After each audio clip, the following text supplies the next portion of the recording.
বৈষ্ণবে ভজ শ্রীকৃষ্ণ চৈতন্য প্রভু নিত্যানন্দ শ্রী অদ্বৈত গদাধর শিবাসাদি গৌর ভক্ত। হরে কৃষ্ণ কৃষ্ণ কৃষ্ণ হরে হরে, হরে রাম রাম রাম হরে হরে। সর্বাগ্যে আমার পরমারাধ্যতম শ্রী গুরুদেব নিত্য লীলা প্রবিষ্ট অষ্টতর শতশ্রী শ্রীমৎ ভক্তি কুমার সন্ত গোস্বামী ছিল গুরু মহারাজের আতুল চরণ কমলে আমার অনন্ত কোটি দণ্ডবত। আমার শিক্ষা গুরু শ্রীধামপুরী বেহালা শ্রী চৈতন্যাশ্রয় বর্তমান আচার্য পাদ শ্রীমৎ ভক্তি সুন্দর জ্যোতি গোস্বামী মহারাজের আতুল চরণ কমলে অনন্ত কোটি দণ্ডবত মতি নিবেদন করি।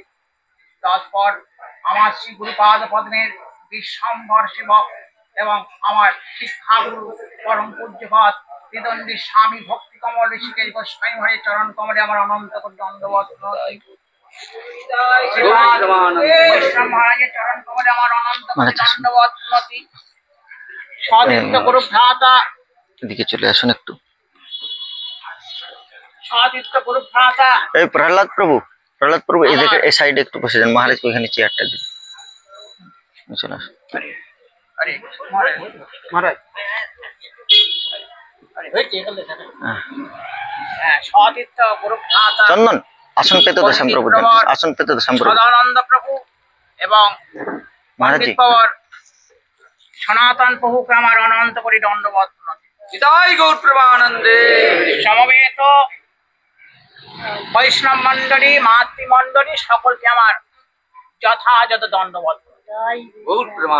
আজ যে বিশেষ শুভ দিনকে আমরা উপলক্ষ করে এখানে সমবেত হয়েছে, এটা আমাদের সত্যি করে একটা বিশেষ প্রাপ্তি ছিল, কিন্তু আজকে কি বলবো, যাক একটা যে ভিন্নতার সৃষ্টি হচ্ছে সেটা বড় কথা নয়, কিন্তু আবার যে প্রচেষ্টা হচ্ছে এটা একটা বিরাট একটা সৌভাগ্য।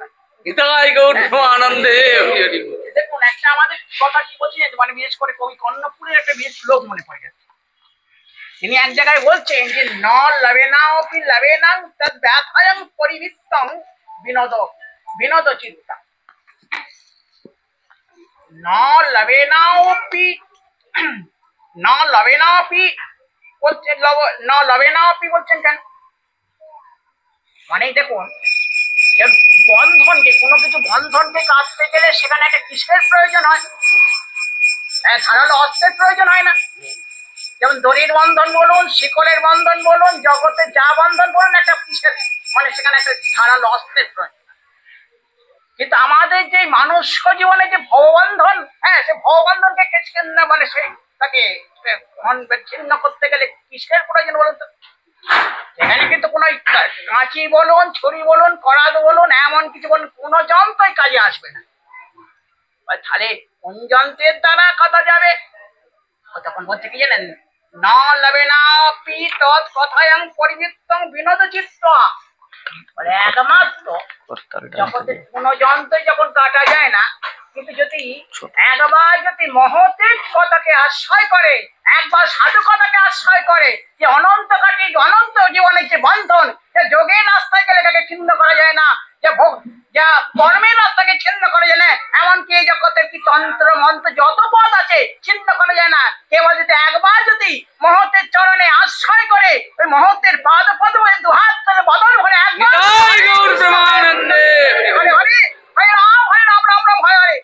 মুহূর্তের মধ্যে এই জগতের সমস্ত বন্ধন থেকে মুক্ত হয়ে সেই প্রেমানন্দে গৌর গোবিন্দের পাদ পদে পৌঁছে যায়। তাই বলবো, আজ আমার সতীর্থ গুরু ভ্রাতা পণ্ডিত প্রভু সনাতন প্রভু, তিনি তমলুকের বুকে এত সুন্দর একটা প্রচার কেন্দ্র করে যে এই তমলুকবাসীগণকে একটা যে আত্মকল্যাণের যে পথ করতে হচ্ছে, এর থেকে বড় আর পথ আমি মনে যাই হোক, আমার সময় সম্পর্কে আরো মহারাজগণ আছে। একটা কি প্রকৃত আত্মকল্যাণ কখন হবে? আচার্য ধর্মাং পরিচর্যা বিষ্ণু বিচর্য তার বিচার্য ভেদ। জগতে যত সাধন ভজনের পথ আছে, বলুন না, কর্ম বলুন, জ্ঞান বলুন, যোগ বলুন, পথে কিন্তু কি লাভ? ওইখানে একমাত্র বলছেন বিনা না গৌরপ্রিয় পাদ শিবন। যতক্ষণ পর্যন্ত সেই গৌর ভক্তগণের চরণকে যতক্ষণ না আশ্রয় করছি, আমাদের জীবনে কোনোদিন ওই কান্তিক মঙ্গল হবে না। কেন বর্তমানে কিছু মনে করবে না যে এই যে আমরা এই এখন যে যে বর্তমানে যুগের একটা আবহাওয়া চলছে, বলছি সব সাজা সাধুর দলে সব ভিড় বেশি। যে যত ভালো, হ্যাঁ কি বলবো, বেশ দর্শনধারী হবে, ভালো বেশ ওই বেশ ভালো ভালো মানে কথা বলবে, হ্যাঁ ওখানে দল বেশি। তাই বলছেন তো ওখানে পথে ছুটে লাভ।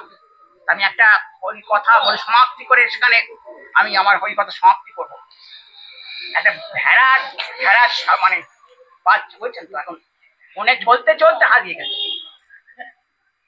গিয়ে এই অপরাধ সিংহের বাচ্চা এখন বনে চলতে চলতে এখন কি হচ্ছে, একদল সেই ভেড়ার পালের সাথে মিশে গেছে। ভেড়ার পালের সাথে মিশে গিয়ে ভেড়ার সাথে কি করে ওই মানে ঘাস লতা খায় আর ভ্যা ভ্যা ভ্যা ভ্যা করে ডাকে, ভ্যা ভ্যা ভ্যা ভ্যা করে ডাকে। তাই ভাই বেরো হচ্ছে। বেশ কিছুদিন চলার পর একদিন দেখছি জলের মানে একটা জলাশয়ের পরে জল খেতে এসেছে, বুঝছেন, জলাশয়ে জল খাচ্ছে। তাহলে সিংহটা একটা বড় একটা সিংহ এসে দেখছে যে একটা তাদের স্বজাতির সিংহ ওই ভেড়ার দলে পিছিয়ে জল খাচ্ছে আর ভ্যা ভ্যা করে ডাক করে। কি ব্যাপার হলো, কি ব্যাপার হলো? আর আমাদের স্বজাতি বাচ্চা ওই ভেড়ার দলের সাথে মানে ব্যাপারটা দেখতে হবে, এই না বলে তখন বিরাট হালুম করে গর্জন করে সব ভেড়ার পালকে ছাড়িয়ে দিয়ে ভেড়াটাকে বলে, আরে তুই আর ভ্যা ভ্যা করে যাচ্ছিস, আর তুই তো আমি এক, তুই বলেন ভ্যা ভ্যা বলে।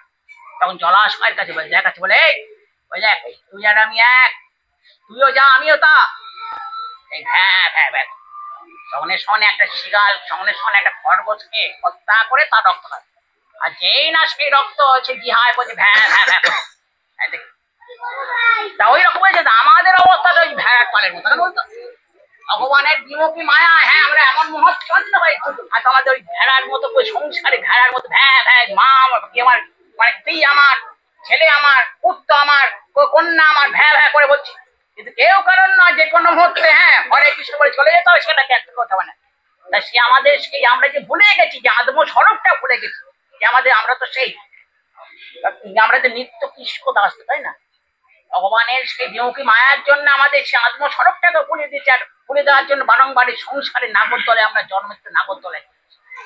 ওই যে সিংহটা কি বলতো, শ্রী গুরুপাদ পদ্ম, শ্রী গুরুপাদ পদ্ম কি করে জানো তো, যখন থেকে আমরা ভেড়ার মতো ভ্যা ভ্যা করে সংসারে ওই মা আমার, ভাই আমার, কন্যা আমার যখন বলি ভ্যা ভ্যা করে ছুটছি আর বারংবার জন্মান, তখন কি করে জানেন তো, এ ধরে ওই কি বলে যে জলাশয়ের কাছে নিয়ে গেল, তখন শাস্ত্ররূপ দোষ করে দেখায়, দেখ তখন যখন হয় না তখন কি করে, তখন তার মধ্যে সেই অনন্ত জীবনের যে অনন্ত কিছু অনন্তগুলোকে অপহরণ করে শ্রী গুরুপাদ পদ্ম সে কি করে, সে অনন্তকে হরণ করে সে সংসার থেকে মুক্ত করে সে নিত্য করে বৃন্দাবন পৌঁছে যায়।